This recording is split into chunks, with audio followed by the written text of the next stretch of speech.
Yo, it's Joe and welcome to another video. Do you want to see me run around this room? Do you want to see me do it again? That's basically what Rock Lee did when he shocked the entire Naruto fan base in a certain battle with a certain Gaara. But let me set the scene, let me back up. There's reasons why this moment in particular was crazy. Let me set the scene. So Sasuke is about to fight off against this one guy in the exams. Sasuke goes to hit the guy, the other guy goes to hit Sasuke, and Rock Lee just comes up after images in that bitch out of nowhere, grabs both of their limbs and stops it. And nobody saw it coming. So now at this point in the show, we're like, man, who is this guy?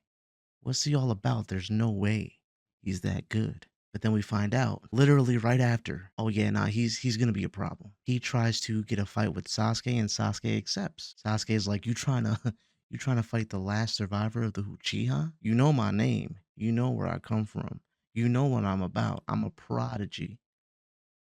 You want this? And Rock Lee is like, please, please, let's do it. And they start to fight. And Sasuke, even with his Sharingan, can't keep up. Rock Lee is moving all around this dude. And it's crazy. And then he goes to do this move, and we don't know what it is, where he gets behind Sasuke right after he kicks him into the air and he unwraps his wrist wraps. Something's about to happen. We don't know what. If we don't find out because the fight gets interrupted. But yeah, there's intrigue there because we're like, oh, this dude is nice and he ain't even do really any ninjutsu, genjutsu, nothing like that. He's just saucy with the hands. And what the hell was that attack that he was going to do? Fast forward to the Genin exams, and we're about to find out. Lee gets placed up against Gaara. Gaara, up to this point, has been shown to be a complete menace who doesn't care.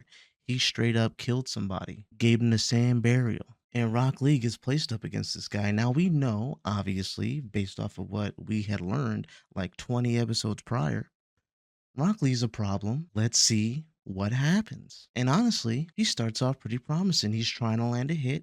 He's doing his thing, but he can't really land a hit on Gaara. Can't do it because Gaara's sand is protecting him. And then there's a point where Rock Lee dodges, gets up on a statue, and looks at Guy Sensei. And Guy gives him the thumbs up. What proceeds to happen is something that I remember vividly what I was doing and where I was when I saw it. I was in my room as a kid looking at my old ass TV and looking at this guy take off some weights. And I'm like, ankle weights, dude. Now I know you're quick, but it can't be that big of a deal, brother. Maybe he was releasing some sort of a jutsu. I didn't know. Everybody else is doubting him too. He goes like this with the weights, holds them in his hands, and drops them. The show makes it a point to pan over to other audience members, see what they think about this, and all the audience members are saying the same thing we think. It's just some weights. It ain't gonna do much. And the ground explodes from the weight hitting the ground. Rock Lee's like, huh, I feel good. Let's go. And proceeds to disappear. Gaara's like, huh? Rock Lee pops up in front of him, hits, vanishes. Now the sand can't keep up. And we finally end up seeing what that move was that Rock Lee wanted to use on Sasuke, and I'm glad that he wasn't able to do it because it would have killed him. He does the primary lotus, dash around the ring and just do craziness, be super fast, so fast that even Kakashi is having a little bit of an issue keeping up with him. Something like this at the time was never shown in the show. And for somebody to be able to do something like this, that's a kid, he ain't even a Jonin, was wild. And for it to be this silly, goofy, little naive Rock Lee, it was mind blowing for all the people that were watching the show. We would expect something like this to maybe happen from Neji, maybe something like this to happen from Sasuke, but not really Rock Lee, despite how strong he was shown to be. But we weren't done there though. Gaara starts to get the upper hand because despite how fast Rock Lee's going, there's still that little issue of Gaara's sand armor. He's landing the hits, but they're not really connecting like that. The hits are hitting, but they're not hitting. Rock Lee starts to sustain a little bit of damage. He gets hurt a little bit, and he's like, dang, I think I'm going to do it. I think I'm going to do it to him. Everybody's like, what does he mean?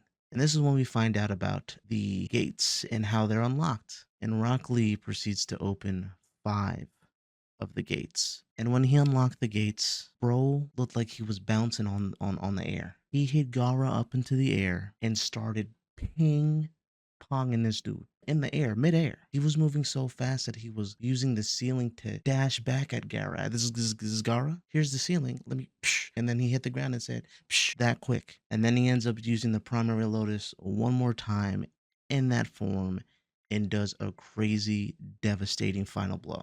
Unfortunately, because Gaara had plot armor, he didn't go down. Rock Lee ended up sustaining a minor sand burial. And we all think, dang, man, the fight's over. Even the ref is like, well, the winner is. And this boy Rock Lee gets up. We're all thinking, because I know I was, how? Guy comes up to him and is like, hey, Lee, bro, you're good. You don't need to fight anymore. He takes a better look at Lee when he goes up to him to tell him this. Lee ain't even conscious. Our boy was unconscious. Again, you would never suspect this from Lee, but that boy had that dog in him. It was an insane fight and was a crazy inspirational moment for me as a kid watching something on the TV. And throughout the rest of the show, Rock Lee is shown to just be this tenacious person who doesn't give up at all whenever he fights. And he ended up being one of my favorite characters, although Shippuden disrespected him a little bit. I'm not going to lie.